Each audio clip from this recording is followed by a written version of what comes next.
Man, this is hard. It's hard to breathe, hard to live. I speak in front of judges, I speak in front of audiences all the time. I'm an attorney in Memphis, been doing it for 22 years. I talk in front of people every day, but this is the hardest speech I've ever made in my life. 3 weeks ago, my family and I had one of the most proudest and absolute best moments of my life, our lives, with our daughter Leia's bat mitzvah in Memphis, Tennessee. And now this. Life is so precious, and I believe so much in God. I pray every morning, pray every night.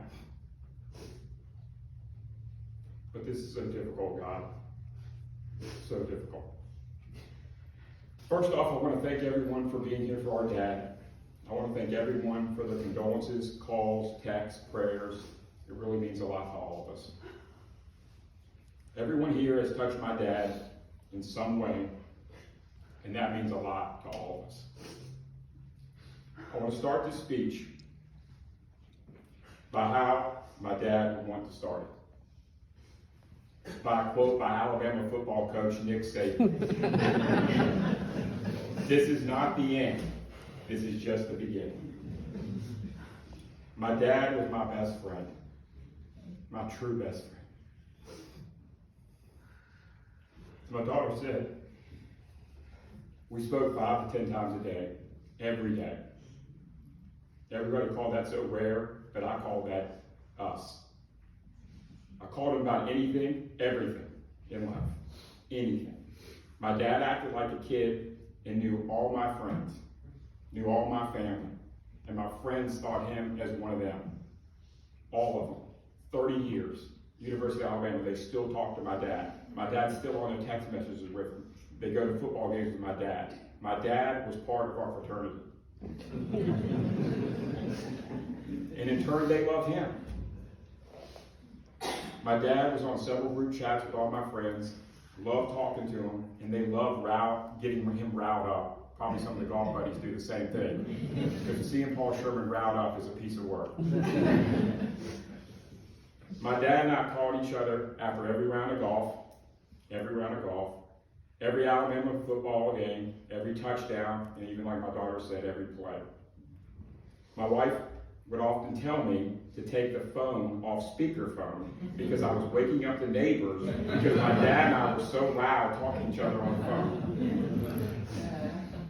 If you talk to my dad for even just the first time, you felt like you knew him for years.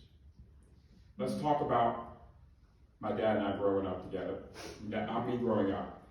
As they described, my dad coached me in every sport from when I was 5 years old till I was 15 years old. Basketball, baseball, tennis, and later on in life, golf. My dad taught me to be the most competitive person that I am, and by all means, a winner. And my dad taught me to hate, and I mean absolutely hate to lose. He would often tell me, it's okay to cry when you lose, even though you look soft, because feel that hurt every time you lose. Baseball was his favorite sport to coach. As the rabbi described, our team was in Charleston, West Virginia, had several underprivileged kids, and they loved my dad. But most of the players would hang out in the Charleston Community Center where the baseball would start. My dad would drive me and the entire team in bad crime areas of Charleston, West Virginia, pile everybody into either our minivan or our Cadillac, some people call it the Jew canoe.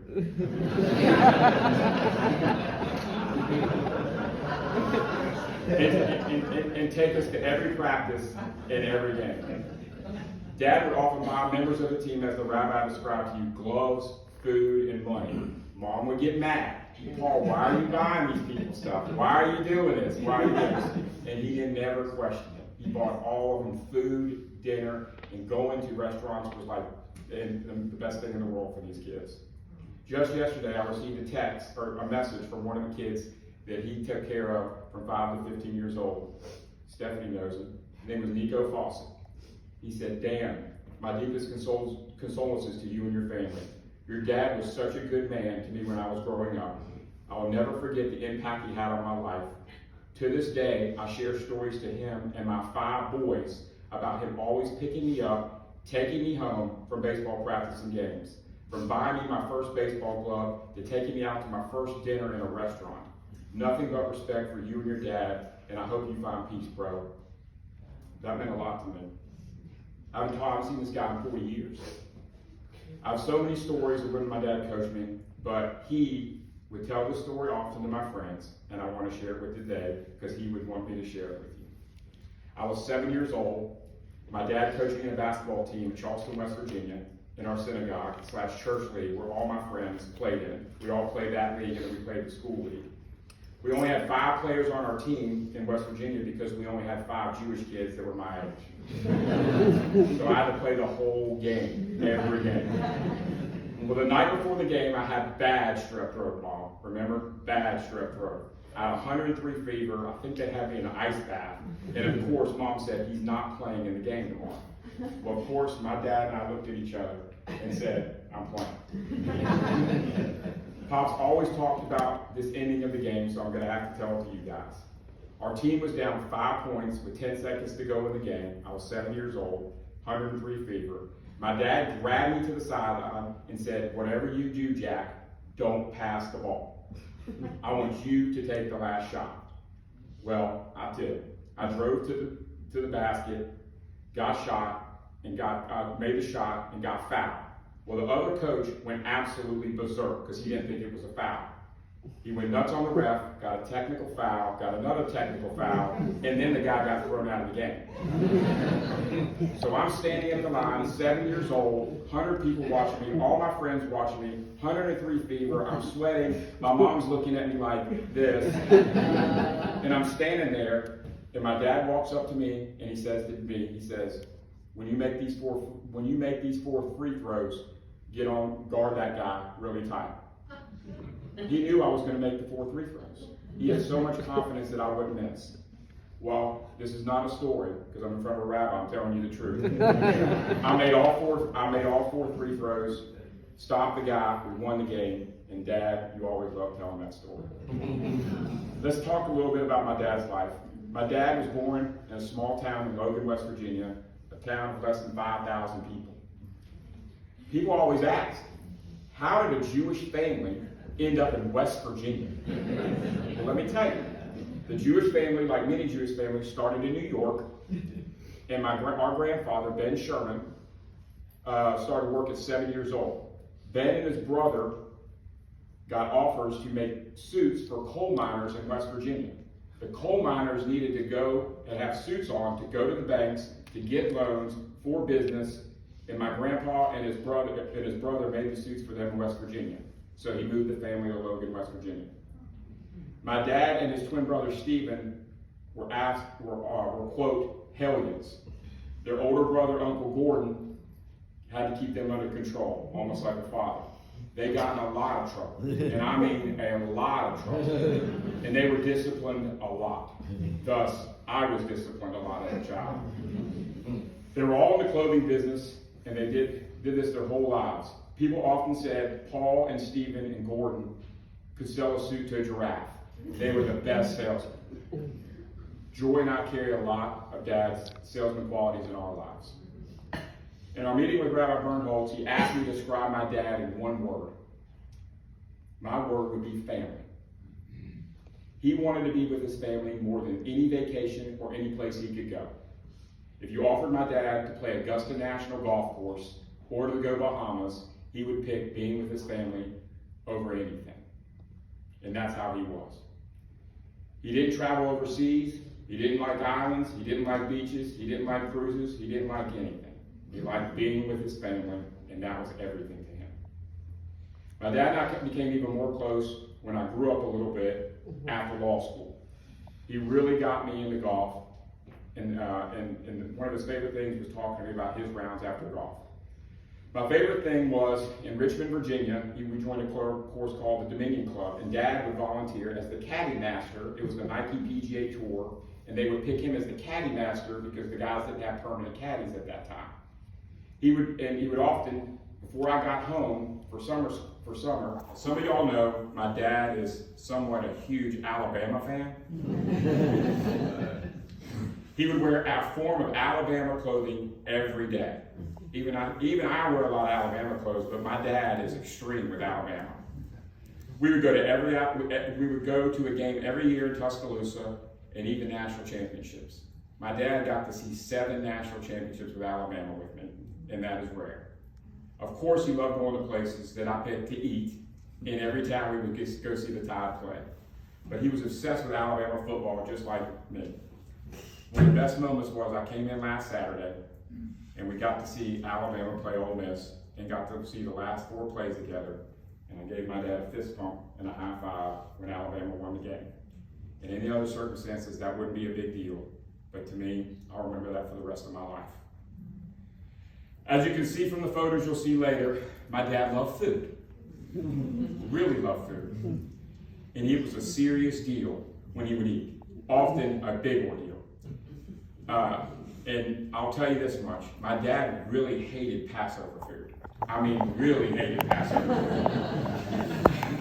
I would often have to go buy my dad barbecue brisket in Memphis when everybody else was eating gefilte fish. One food story that I like to share, and Freddie, you'll remember this. We were in Scottsdale, Arizona for Hadassah Convention, and we were at a famous steakhouse called Drinkwaters. I was with my wife, Laura. It was before Leah was born. I was with my mother-in-law, Freda, and David. We made reservations at this steakhouse, and my dad ordered the biggest steak on the menu, a 20-ounce prime ribeye. Y'all remember this? Well, when we were having a conversation, I was sitting at the other end of the table, and when the steak came out, he immediately started shaking his head, just like this. No, no, no. Waved the waiter to come over. He started yelling at the waiter. He said, "There's no way that this steak is 20 ounces. So of course, as a child, I'm embarrassed. I got my hands over my head. And like always, I come over as the mediator and try to calm him down. But he wouldn't let it go. He then requested the head chef come out and tell him and explain to him why wasn't this steak 20 ounces. The poor chef comes out there, walking up to the table, and explains to him, "Sir, the steak was 20 ounces, but it cooks down the sides." He goes, "That's not a good explanation. I want a 20-ounce steak." So embarrassing, but that was my dad. He liked what he liked, and he didn't care what anybody thought. He loved, as my daughter said, Shake Shack burgers, In-N-Out burgers, and absolutely loved the Rendezvous in Memphis. He loved it. When Joy would get him stone crabs, it was a serious event at our house, and he loved it more than anything in the world. My dad loved ketchup. That was his big thing. Growing up with Ben and Mary Sherman's father, they all put ketchup on anything. But Joy would make him, when she made him short ribs, not use ketchup. And he loved your cooking, Joy. In conclusion, people who knew our dad knew he lived life for the day. And every day was like his last day. And he lived that way. That's how he wanted to go out. And that's who he was. Sing All You Hear would make his heart so full. It really would. I will always miss him and be sad. I lost a piece of me. But he raised me to be awesome. And we're going to be awesome. He raised a winner. And I promise you, Dad, I'll be a blessing like you were to everyone I'm around like you. And I'll have the same influence to others that you were for me. Dad, I told you on Monday, when I saw you for the last time, my last words to you were, I love you, I'll take care of Mom, and you'll always be in me. You're my best friend. I'm so scared to live life without you. But this isn't a goodbye. I'll see you down the road. So, Dad, I'm sure you're playing golf, smoking a cigar, buying a lottery ticket, gambling on the horses, and watching the Tide win a football game. And I'm sure you are with your twin brother Stephen now, and I'm sure you guys are raising hell. But don't you worry, Dad. I will still be talking to you 5 to 10 times a day, every day. I love you, Dad.